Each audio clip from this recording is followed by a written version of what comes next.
I'm really happy to have this, hopefully also for you, interesting panel of discussions about the way things are being perceived by customers and luxury brands alike in this ever-changing context, especially after the COVID pandemic. And I will start with Mrs. Anca Vlad. For your reference, she is the strongest and most admired businesswoman in Romania. She was included in Forbes Global's 50 over 50. And she is leading the Fildas-Catena group, which is a pharmaceutical lifestyle and well-being entity, very big entity in Romania. So I would like to start by saying, how do you tailor your message to the customers so that they react positively, since this is an age where emotions and perception are very important in terms of buying decisions and brand fidelity decision? Hello, everyone. Nice to be here. And I will have to first make a little remark about the previous panel. Just one remark. So here we are, three ladies. There was no lady in the first panel, and this is worrying, isn't it, a little bit? Why is it worrying? Because the world was created by female brain and male brain and female brain, sorry. And it's a harmonious result. I'm just wondering about AI being so masculine, if we're not entering into a new period of, masculinity. I'm just wondering about the programmers of those famous algorithms. Do they understand the feminine part of the world well enough? Are we educating the girls to be more trustworthy in their mathematical skills and to be prepared for the future with AI? Just thoughts I had looking at distinguished panel, and by the way, it was extremely interesting.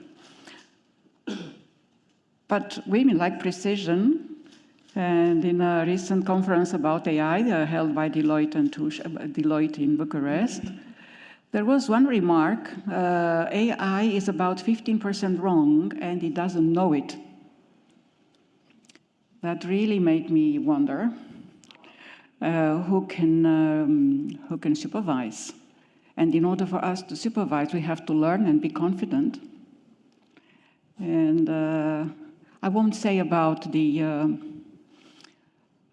advertising that I receive, because I read Forbes magazine, of course, but because I read all the Bloomberg and all the financial press, so I receive a lot of prostate drugs advertisements, which made me think that there is a little bit of bias in the programming and the algorithms.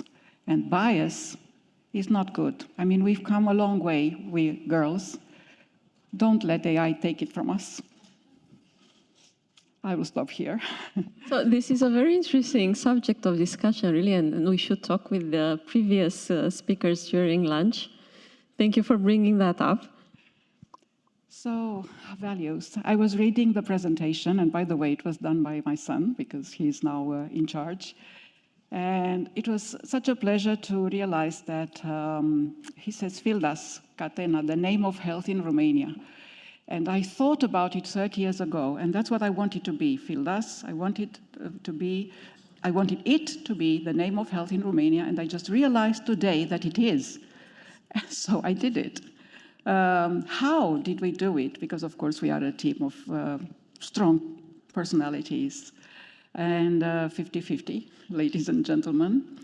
But in the direct relationship with the public, we have about 90% ladies. So we are important, we are there for you. It's about trust. Main value is trust. And because you started talking about the pandemic, I want to tell you about something that happened during the pandemic that showed me what a team we are.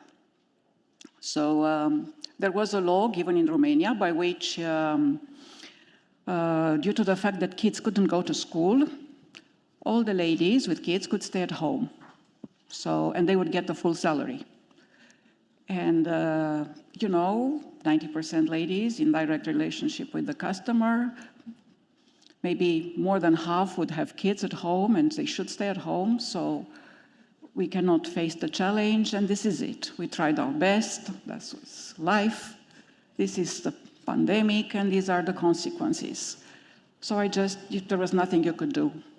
So I just waited to see how many ladies will stay at home and see if we can do anything about it with the kids. It was normal that they would take care of them. And how many ladies do you think stayed at home and enjoyed the favorable provisions of the law?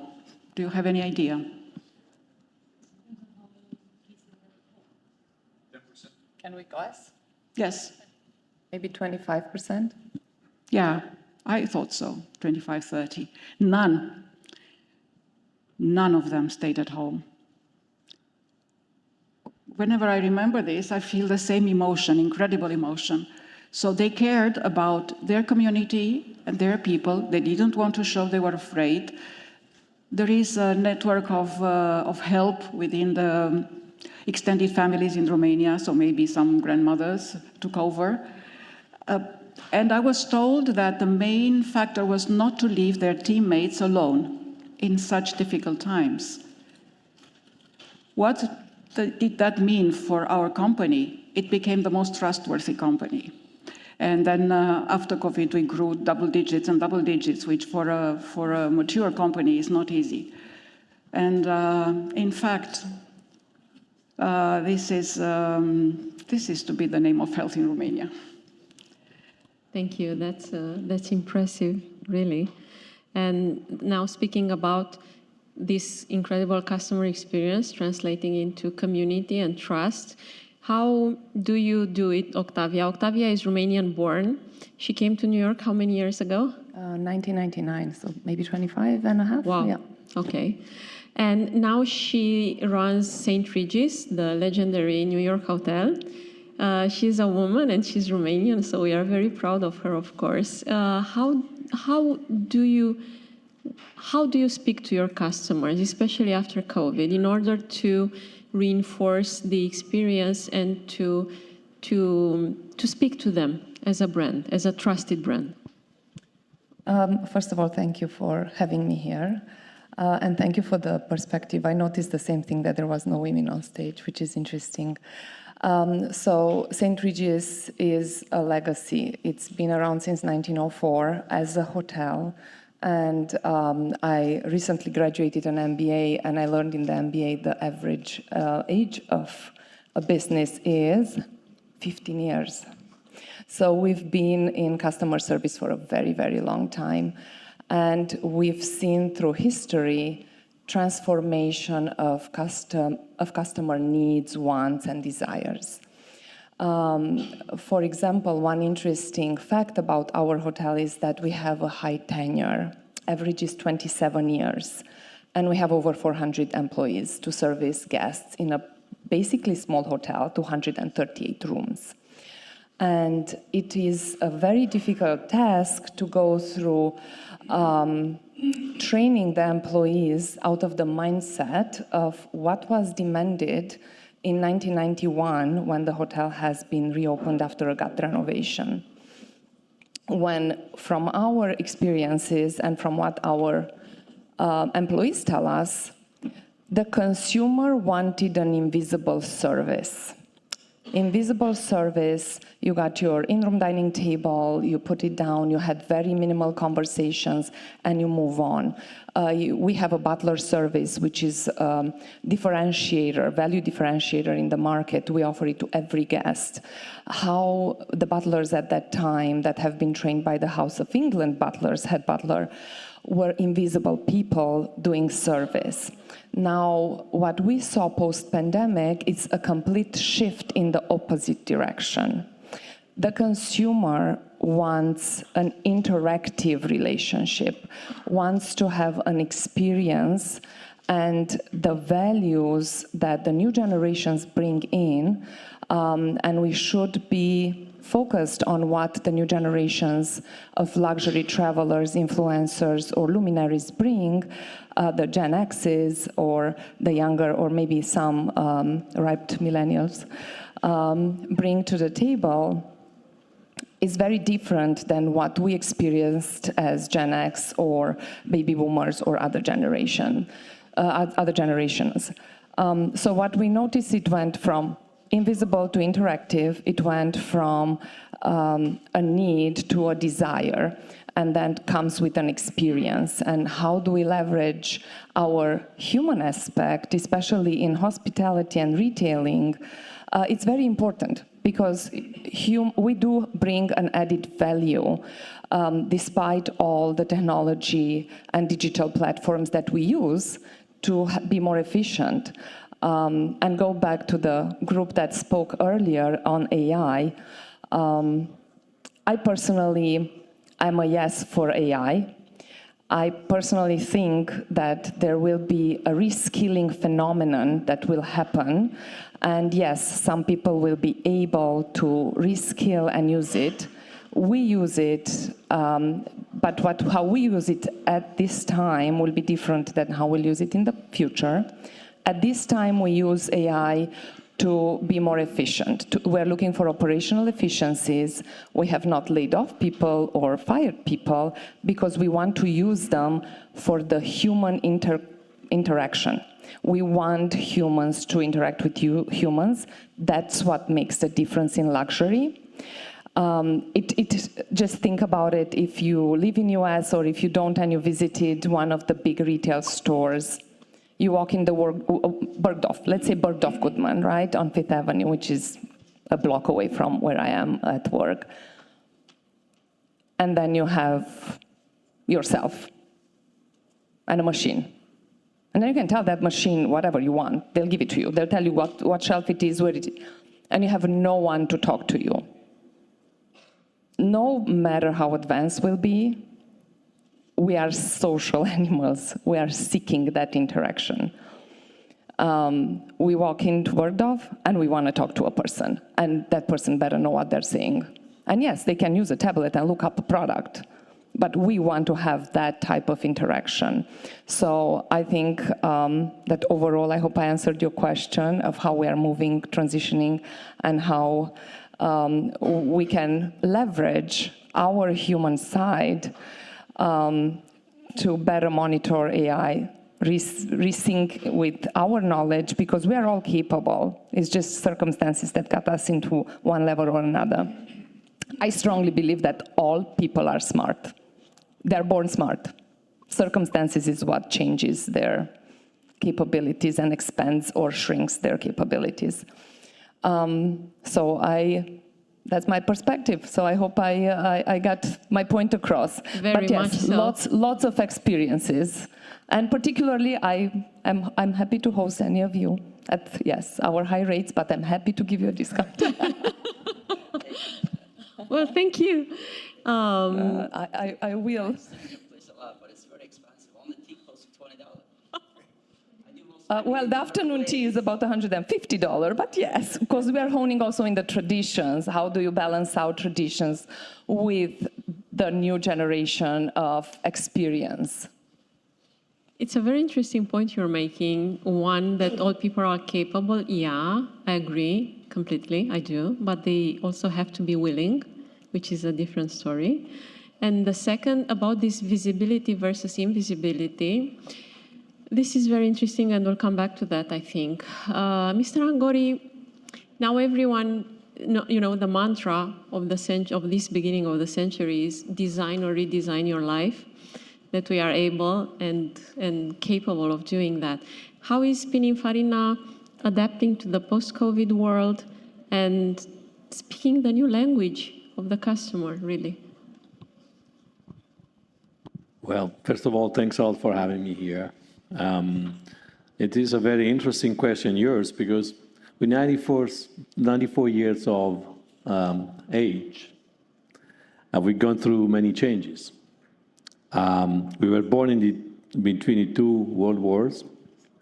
We've been living the economic boom of the 60s, the boiling years of the 90s.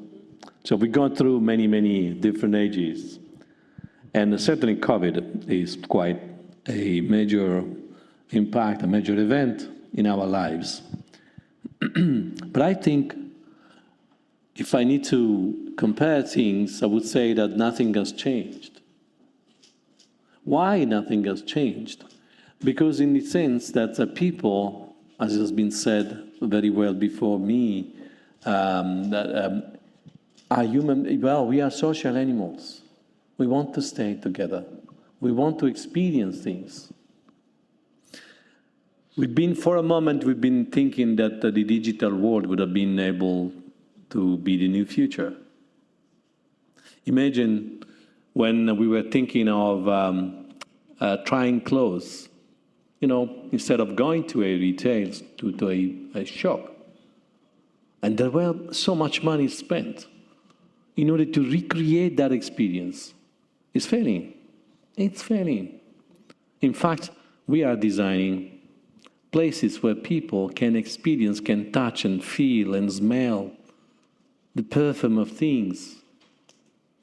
This is, I think, it is what our designers do ever since. They're designing the experience, and through design, we make the life of people better. Okay, well, you may think, well, I mean, if I need a cloth is a cloth. It needs to protect me, that's fine. Okay, well, but You're beauty very right. is something different. Exactly. You know? This is one of the things that keep me up at night, really. Why does everything have to be only functional and not pretty as well lately? Everything needs to be functional and, I'm sorry, boring, while it should be pretty and, you know?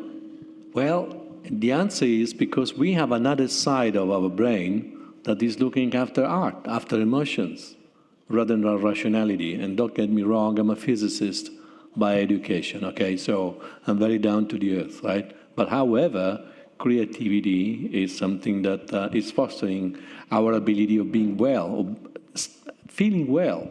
So therefore, what's design? Design is combining the art and the technology. So in Pininfarina, we say that we dress technology. Technology per se is beautiful, but has no soul. But art per se is art. It's creating emotions, but it's not solving your problem. So if I need to move in a car, I want to drive a nice car. Okay? Every car would do the same. That's fine. Time. A timepiece. I mean, I have a very simple watch. It does the function. But certainly my friend BOVET does something much better that makes me feeling better. Well, we have designed that, okay, but that's a different story, all right? So this is why I think that there is a common, it's a fil rouge across time, where the physical side of things is essential. The personal human interaction is critical. And this is why I think that we got to have this feeling in mind all the time that we have to balance between the functionality and aesthetics. Because this is what keeps us, and this is why I was saying earlier, rather emphatically, that designers have a task that making this world a better place to live. I agree, thank you. And speaking of this need that's become very acute after COVID of human interaction, Zach, I think you have sometimes too much human interaction in your life. Yeah, first of all, I'd like to thank to you, all the way from Romania, came to America and bring those beautiful people together, all the brilliant people. And also, of course, to Forbes, give us this beautiful place to get together here. My name is Zach Erdem, and I'm a Turkish-American citizen. I have been in America since 2002. I experienced the best life in America. I did not go to school or educated in Harvard or any big schools, but I'm staying here with beautiful people today. I'm smart enough to use tools that people give us, like such as social media and all other stuff. I own a couple places in the Hamptons. Hamptons is in Long Island. It's a beautiful island. I think some of you guys are going to be joining us tomorrow. Wait, I'm sorry, Zach. When he says he owns a couple of places in Hamptons, it's that he's actually called King of the Hamptons. I'm sorry, but I had to say it. I like the way it sounds. He's, I think, the biggest entrepreneur in hospitality in Hamptons. And I'm very honored that he was the star of our cover in February, where we detailed his incredible life embodying the American dream. He started as, you tell the story. As dishwasher. The place that I started as a dishwasher, I came back, excuse me, 10 years later, bought the business, and 10 years plus that, on my 10-year anniversary, I bought the building. The building is worth it 15 million. It's one of the best locations in Southampton. Hopefully we'll show you tomorrow places in the Hamptons that you guys join us. I like to express a couple things on my side, that I'm a huge technology believer. And I know our generations are, new generations are the more like smart and gets easy stuff. If you look into Facebook or Snapchat or other big tech giants founded by the young people. Those are the new generation. I think our new generations is going to continue to grow with these smart people and all around the world. America is the house to where people can just grow and unlimited. I think sky's the limit in America. I don't know if I was in Turkey, I could be where I am today. My life had an interesting story. If you're wondering, you should look into it. It's very inspiring. And at COVID time, everyone else was sitting home and probably doing their things, but Hamptons were extremely busy. New York City moved completely to Hamptons, and everyone wanted to be there. And my business related on the service business, and owned a couple restaurants, hotels, nightlife. And I saw the business was doubling incredibly, and I took advantage of it. What they offer me, the street dining and all, I took big advantage of it and made as much as profit possible. AI world, I think, is coming very strong. We all know it's going to take over the world, but I hope from now on 50 years, we're not going to work for AI. AI probably, hopefully it's going to work for us still. As I said, I've been Turkish citizen, didn't speak any English well, didn't know how to write, didn't go to school. But when I met ChatGPT, I used to have 2 secretary or personal assistant to get my reports, to get my deals, to book parties and all stuff. I used to sit down and read and try to make myself like hours and hours to get the nice contract out. But not these days. You go to ChatGPT 4, you just type what you're looking for, and it gives you in a minute. It makes my life easier, especially now you're coming up better, stronger, and you're more professional. When you write like such a big contracts, you charge $100,000 weddings, you don't want to look like really, you don't even know what you're talking about. So with the ChatGPT and all those AI world, I think it's, I like to take advantage of it like everyone has. And I'm sure you all you guys doing the same thing. I heard the conversation before, it was incredible. I agree with most of you guys. For us, like being in a restaurant business, how much I can use it, that's the only problem I'm going to use it for. I'm never going to switch my cooks with the robots. Or I know some restaurant groups in California already started using robots in their kitchen. So the burger that you're going to order probably comes from the AI guy, and then they just going into the kitchen, staying by the grill, which is a good thing. You're never going to pay overtime. You're never going to pay extra hours, or you're never going to worry about it too, if this guy's going to be getting tired or sweating or he's going to quit. You have this guy and stay in your kitchen, and it's going to be there for probably as long as you plug in the power. I will definitely, consider having a couple of those guys in my kitchen. Raluca probably knows how busy the restaurants business, and it's probably one of the busiest restaurants in the Hamptons, doing the 1,500 covers during the summer times. It's a lot of people, lots of ad, lots of pastas, lots of eggs. That's what we're selling. I'm good with it. But the service industry with the AI, I think that's how much I can use it. If I can have more ability, I will definitely be using it. Of course, we like to keep our personal relation with the customers. That's the most important thing in the restaurant business. I'm sure Regis is going to do the same exactly. I go to her place. Even the tea costs me $20, but the service is great. And atmosphere is great, too. So that's pretty much it. I don't want to take so much time from this question. I'd like to pass to next, Fred. Mr. Toinet, I've been writing about luxury and watches for about 25 years, and I remember that before COVID, many CEOs in the industry were saying that brick and mortar is done, dead, and they were going full speed ahead with the digitalization of the brands. And then after COVID, they were all singing a very different tune. So the importance of human interaction and how noble it is and how much we need it in the stores. So which side is Roger Dubuis now?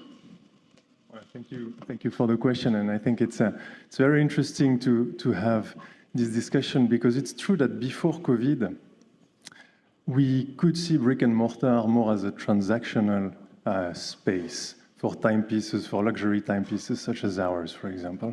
Client would come in, discover the brand, okay, I purchase a timepiece. During COVID, we had to transform ourselves a little bit, where we had to stay connected with the clients, right? And so we created a lot of digital tools. We even digitalize our manufacture, where basically our collectors could visit the manufacturer in Geneva from Singapore, from New York, from Bucharest. And this created a relationship with them. However, I feel that after COVID, we could keep some of those digital tools, digital try-ons, so you can discover the brand before you get into the store. But today, the importance of the store is definitely here, and it has evolved from a place of transaction to a place of experience and to a place of connection with the client. And I think in a way, it relates maybe a little bit to the service industry, to the hospitality industry, where we like to say we are ladies and gentlemen serving ladies and gentlemen in the store. Correct. But at the end of the day, it also means that when a client comes to us, it's that emotional connection. So we will try to discover what the customer enjoys, what he likes. We will then present the collection, and then our role as a maison with heritage, with history, is to keep that connection and to make sure that the customers stay connected to us. So that's where we keep the digital tools. But I think that's a very important switch from a transactional place to an experiential place makes for brick and mortar, I would say, a very, very solid future for the watch industry, at least. Look, I will interject to support Laurent's point in honing the experiential aspect. Post-pandemic, particularly in a lot of retail stores, luxury retail stores, there is not only the customer service exacerbated and at the high level, but the experience is enhanced with a lot of food and beverage services. Like if you go to the Saks Fifth Avenue, the retail store, they have an exquisite restaurant on top avenue. There's Angelique coffee shop in Longchamp. There's a few pockets where now the experience is really taking off to the next level, and it's combining in luxury, particularly the food and beverage service with the retailing, and it makes it more homogeneous than it was before. Absolutely, and I think just maybe to add to that, it's the fact that when you come to a store now, you want exclusivity, you want something that you won't be able to find outside of the store. So that can be a timepiece, but it can be also a special cognac that is only made with a specific producer for the brand, and you will only be able to drink that cognac, that champagne, or that juice anywhere else. And that adds to that experience, to that emotional connection that is being created by the maison. I like very much what you said, that the store is no longer a place of transaction, but a place of connection which is valid for everything, from the pharmacies, the hotels, the design meetings, the restaurants, everything. So just for our audience to know, what's the average price of a Roger Dubuis watch? An average price is $80,000. Has anyone ever bought a Roger Dubuis watch just from seeing it on the internet, on the website? Yes, it has happened, actually. How many times, I wonder? It's not every day, I must say, but it has happened. So e-commerce is an interesting channel for us, but it's more, I would say, a channel to express the brands. We work also quite a lot with influencers. Obviously, we have had requests after some influencers wearing some timepieces, etc. So it's definitely a way to continue to build the awareness around the brands. However, most of the transactions still happen through human beings. It can happen in the store, but it can also happen when we visit our customers or when we offer an experience to our customers with other partners. I just visited the Roger Dubuis manufacturer like 3 weeks ago near Geneva, and I'm happy to report that most of the important things are still done by human hand, which is very encouraging. And now on to another brand that I really love, BOVET, which has a really interesting history. If you can, Keith, just say a couple of words about it, because it's really a good story. It's a good story, but we're really trying to focus on the modern nature of BOVET now. But we were founded 202 years ago. Mm-hmm. I wasn't there at the very beginning. No, really? But close. But what we're trying to do is blend that heritage with modernity now. And it's an interesting what you were saying about the experiences. You know, that's really something that we have to develop is reaching out and having relationships with our customers. Celebration is a big part of the watch industry because nobody buys a timepiece when they're in a bad mood. You know, they're normally looking at celebrating something. But the traditional watchmaking model has been that there's a retailer in between us and the final customer. And that's something we're trying to navigate now because we don't want to cut out that middleman. It's quite so important to have that retailer as our representative, but we also have to develop a relationship with that final customer. And that's what we're navigating now, is how to handle that without making our retailers angry. And what do you think about the human touch and the human connection versus AI in a brand such as yours? Well, I think that somebody said it earlier in the panel before that AI can't make a beautiful piece of jewelry and they can't make a beautiful timepiece, I think. So I think we have to marshal those tools to help us reach out to that customer. And you know, we have a hybrid model now where we're doing a lot on social media to get that relationship with the end consumer. But I think that AI will be a tool for us. I don't share the doom and gloom of one of the panelists before saying that in 3 years we should just stop and die. I think we have to continue on. And you know, luckily, AI won't be making timepieces. It'll still be human hands making those timepieces. Hopefully so. And I would just like to ask as a next question, what's the main change that you see coming in your business over, I don't know, in the next years? The main challenges that we had actually this year were a major renovation and trying to go into a symbiotic movement where to keep the heritage and hone into transformation and digitalization and the consumer behavior was a challenge in itself. So in the upcoming years,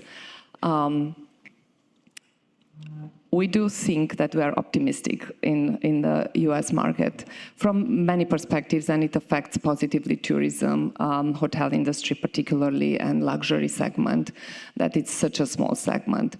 For one, the growth in US, particularly in GDP growth, it's upwards, which is a great news. But what we see coming is that we'll have other challenges we've been through a renovation, we relaunched, we had a great media event, we are having bookings on the books, but also we are a traditional business, and all businesses have a different customer. The customer is aging, so now appealing to the new generations with product, a combination of product and service, it is what we're looking into strategizing of how to capture that market and capitalize on it, monetize it, while we navigate through multi-generational labor force. And we're facing, in most businesses, a shrinking pool of talent. And I think that our role as leaders is, to Anca's comment that there's no women that were maybe trained or considered or put in front of mathematics or being discouraged. Our role is to find a spark of passion in people and make sure that we are mentoring it, growing it, and inspire the new generations in items that they are not interested in, and that's very difficult to do, such as work ethic. Work ethic, it's a big challenge that we will face across all industries in the future. Baby boomers taught us that you have to work hard, right? But they also taught us that that's how you're going to be number one in innovation and in leading an economy and participating in a global economy. So that is the task at hand. Find talent, model the talent to be able to find that fine balance between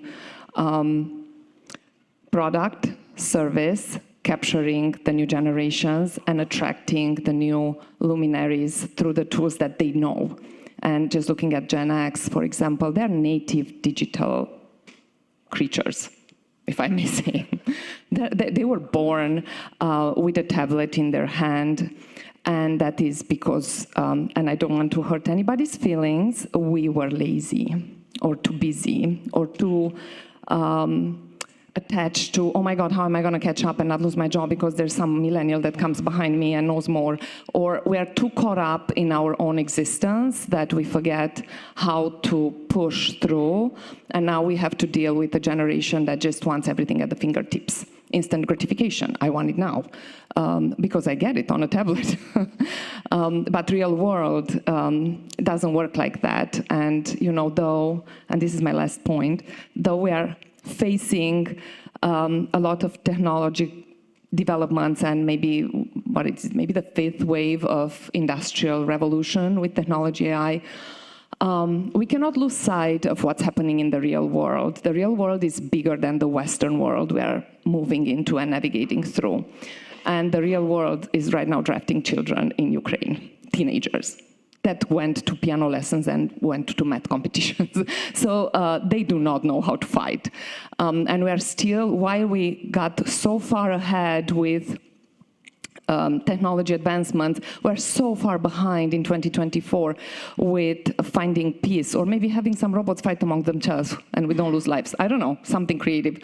I would like no wars at all. But with everything that's happening in the world overall, or in the docks right now in US on the East Coast, that one little thing can trip the economy, and that will put probably a big hold, that I hope it happens, on Raul's perspective, because I got quite frightened by his grim view of the world.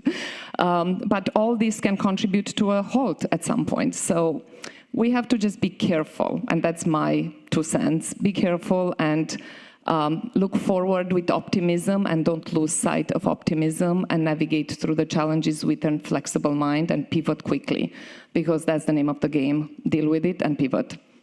I think she makes a good point about instant gratification. That's something that we fight against in the watch industry, because it takes a long time to make timepieces, and often people are looking for something right away. We just designed a timepiece with Pininfarina. Took a couple of years to design it, and then the assembly of it takes time and all that. And so when somebody wants something immediately, it's very difficult in the luxury space to provide that. You're right. very much so. Mrs. Vlad? About the challenge, a very interesting challenge that we've had in the last years was how to get a brand which is recognized for its service and the way it communicates with the patient, how to get it online. And we had a lot of thoughts and talking about it, and in the end we realized we cannot put it online. That kind of service you only get from direct contact and from anamnesis, as we call it, of a patient, and go to robotics to give you explanations, and no, it wouldn't work. So we created a new brand for online, which is called Spring. Spring was a name that came from our desire to show that we can be very quick, like a spring, fluid, like water, and fresh, like a spring in the season. We loved it and worked on it, and now it's going very well also as a brand for young people. And they love it, and they recommend to each other, which is marvelous, and that's a nice creation. But then you have another challenge. You have the young mothers. What do you do about the young mothers? Should you let them go online, or should you attract them to come and talk to you? So in the end, we decided that Catena would focus on the traditional chain of pharmacies, would focus on the young mothers. That's really interesting, the decision to hold out on digital and really say, no, we are a people-oriented brand, and we are, we are very proud of that and keeping it that way. This is, I think, very brave, because so many brands are rushing to digital, no matter whether it's appropriate for them or not. Mr. Angori, what's the main change that you see coming in the next few years in your business? Well, I think that, first of all, there is a desire for design. I think that everyone now is educated, highly educated to design. Beauty and functionality goes together. So this is in the end. And therefore, for a company such as ours that basically serves a third party, so we don't only seldom we go to the final customer, right? So we go, our customers are businesses. And this is, I think, the main challenge that we have, to keep them coming, although they have their own design studios. So the challenge is to interpret the world different from the way in which people would imagine, or our client would imagine. Otherwise, they wouldn't come to us. And now this is done through having the best talents available. We're talking about artificial intelligence. For us, it's just a tool. Nothing else but a tool. Nothing will replace the creativity of human minds. And that is where I think the best challenge, the greatest challenge that we have is to attract these talents, give them reason to come, and go and look for them, not in the traditional places. There are the best schools of design in the world. But think about this. Think about China, 1.4 billion people. India, again, 1.4. And trust me, not all of them are satisfied with what they've got. They want a better life for themselves. So we have to offer these abilities, and you will find dozens and dozens of people, of young talents, that are willing to go over what we can imagine today for them.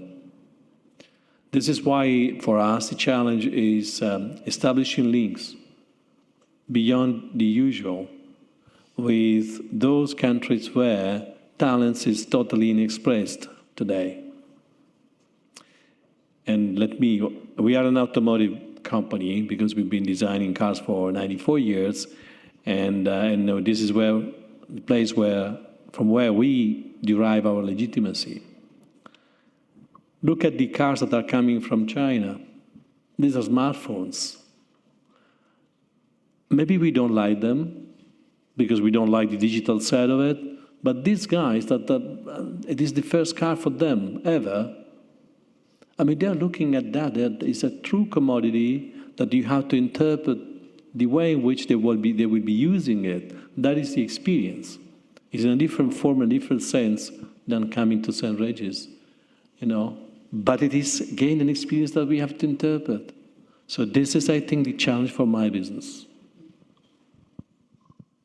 Thank you for a very interesting perspective. And Zach, I think you also have this challenge of finding new generations of people to work with, new talent, new people that like people and that like serving people and that like connecting with people. It's not easy to find the people to serve. It's most of the people, and you know, they want to come to restaurants, sit down, eat, enjoy the beautiful atmosphere. It's hard to find the people. First, we used program called J1 Students. Some people probably, I think you probably use same as well. It's a platform that the U.S. government allows the people to come around the world to work with us. The government gives them visa, social security number. So basically they are here for 3-4 months. We sponsor them. We give them housing and place and all kind of stuff. So you provide all those stuff to the U.S. government, and they put your name on the list, and then you go to Romania, there's a school says like, hey, there's a restaurant in the Hamptons, they give you housing, they give you this much money, so you know what you're looking for, and then basically this is how we find our staff in the summertime. When the winter comes, of course, like as you probably all experienced in going to vacation places, the vacation places are usually summer places, the place you go to like jam-packed, and the winter you go is like probably no one is there. And the Long Island is, unfortunately, is all, I will say 1%, you know, call those billionaires that lives in the Hamptons. Those are the people has house Saint-Tropez, Miami Beach, or Palm Beach, Aspen, or some of them may go to Europe during the winter time. But summer, they usually go to Hamptons for 2-3 months and enjoying their time there. It's the best place, I will say, in the world. I know Romania is great too, but there's a better place in the world, and Hamptons is one of them. Hard to find the staff. It's probably one of our most challenging in the Hamptons. I usually employ 250 people over the summer, owning large places and wedding venues and catering places and all. It's not easy to getting all people together. Housing is the biggest problem. The houses are not expensive. You're paying $150,000 for the house just for your staff for 3 months only. So those are you have to put them together, otherwise you won't be able to survive in the Hamptons in the summer. A good service is very important in the service business. You're not gonna go to a restaurant, you have the shitty service, even you have the best food, but the service, I think, is very important to focus on this business. Food, of course. There's new generation things like everyone is like vegan, gluten-free. So you make sure that you follow up with the new hot things and everyone eats, everyone enjoys and all.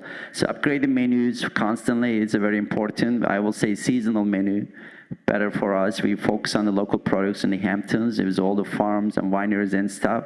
So we create the menu that we can use as much as possible from the locals, not to like get in stuff from all around or China or Mexico or other places.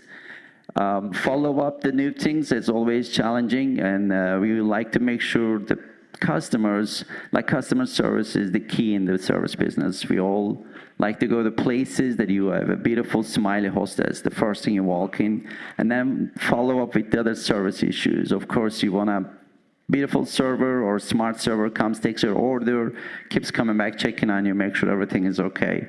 And then this is like basically kind of like service that I focus on it, make sure every single customer, not only celebrities. We cater, I mean, one of my restaurants called 75 Main is the #2 restaurant in America. It's the most visited by celebrities. This is by CNBC. It's a big media group in America. It wasn't paid by PR or anything, it just came naturally, which makes me more happier than anything else. And you're a small restaurant group in the Hampton space, and you became a #2 restaurant that most of the celebrity visits. Everyone else, you name it, you've probably seen them in my restaurant, or I personally have a relationship with most of my customers. Of course, you're a celebrity or not, or you're a billionaire or you're a normal person.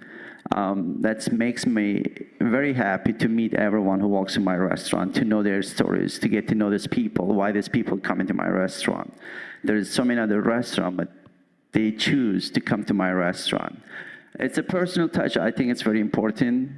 Of course, you open multiple restaurants in the island. They're not all close by. I try as much as possible to go show my face to my people, my customers, and try to make everyone happy, and follow up the new trends as always to keep up, continue. Thank you, Zach. So it's still about community. This is something that is really interesting from all of our, conclusions. And one of the things that I really like about the Swiss watchmaking industry is the fact that it takes these young people that we keep talking about, that it gives them a perspective that you start as an apprentice and then you can get to this extraordinary position. That is, if they are not very much into that instant gratification we were talking about, because it's a process. It's like, I don't know how many years, it depends maybe from brand to brand. So, Mr. Toinet, is this the main challenge for your company or something else? And I think it's interesting when I was listening to hospitality as well. Indeed, if you to connect back maybe to what we were saying before about the move from a transactional space to more an experiential space. This also requires making sure that our people evolve on the ground, right? And the client-facing teams have, I would say in the past, had to know about watches. Right? They had to know what's a tourbillon, how do we create our timepieces, all those details and those intricacies, and obviously they had to be connected to a watchmaker at a certain point. With the evolution towards that more experiential part, today we look into different profiles. We, of course, want people that can talk about timepieces, but what we want is for people to be able to connect with clients. And then, if I hire someone who has no idea about the watch, that's also okay. We're going to train him on that. However, it's much more difficult to hire someone who's able to connect to a client, to develop that relationship. And so what we've implemented as well in some of our countries, and what I try to do with my team as well, is to partner with hospitality schools. And then we send them for training, a couple of days in a hospitality school, to potentially be trained in a hotel as well, just to see how hotels and how hospitality industry treats and serves clients.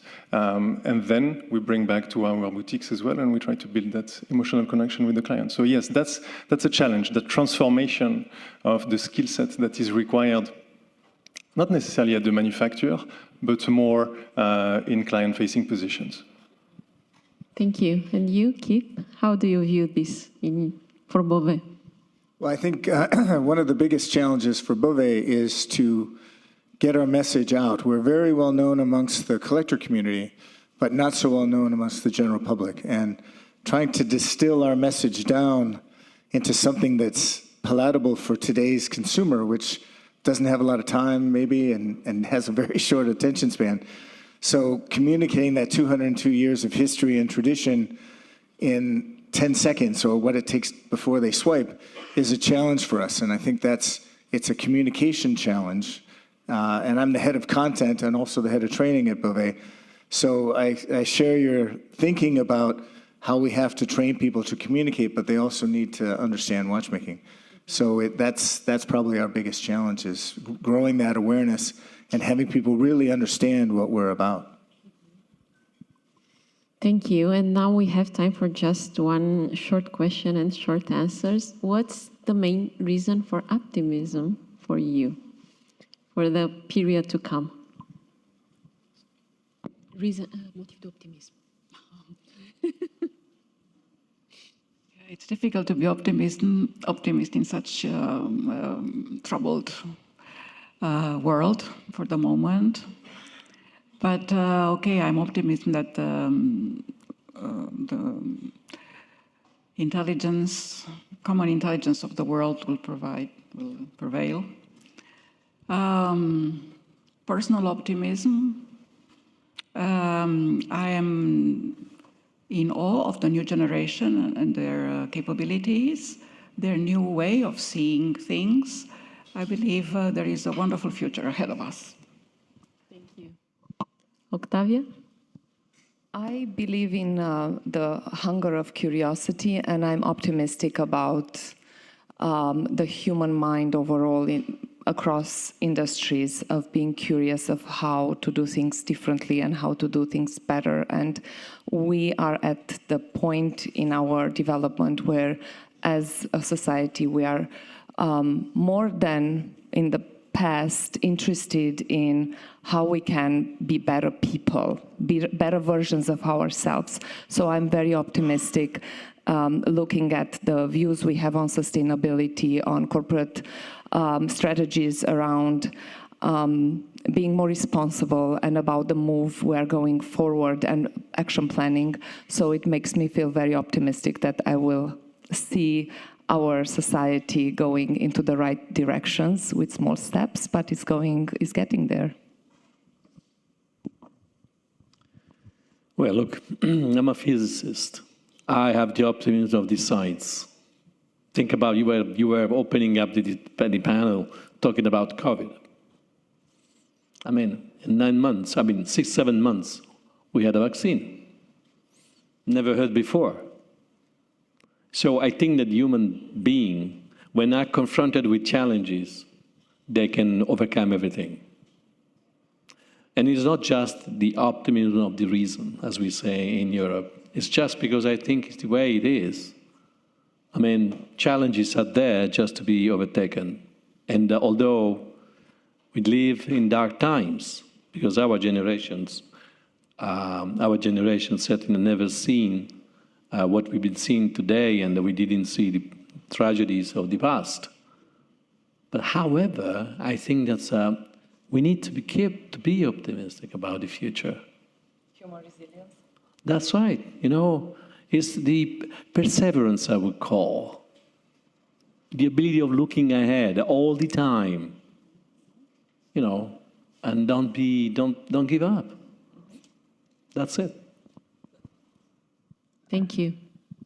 I think that creating bridges between the continent, that's very important, which you're doing actually exactly. It's a great opportunity for us. Better healthcare, of course, everybody should be happy and healthy to create something healthy. Education is very important, and again, education, without that, we won't be able to get our thoughts out. That's the most important thing I think I will follow up. Also, of course, new technology, AI things that follow up with it. Thank you, Zach. You know, just thinking about watch industry in general, Roger Dubuis is a much younger brand than BOVET. However, the industry has been there for centuries. And when you think about that, the importance of craft, of detail, of workmanship is something that is going to continue to root us and root humans into those, I would say, tradition and heritage, while being continuously pushed by technology. And I think the mix of technology and heritage is also a reason for optimism in the future. Thank you. And I agree with that, and I think that beautiful objects have the ability to inspire people. And we're all trying to make the most beautiful products that we can, and that will help people celebrate things and help people be optimistic about the future. And I think there's still a great deal of education that needs to be done for the general public about high watchmaking and beautiful objects. So that's my reason for optimism, I think. I myself think that beauty, I don't know if it can save the world, but it gets really close to it. And I'm really happy that everyone here is closely connected to beauty. So thank you.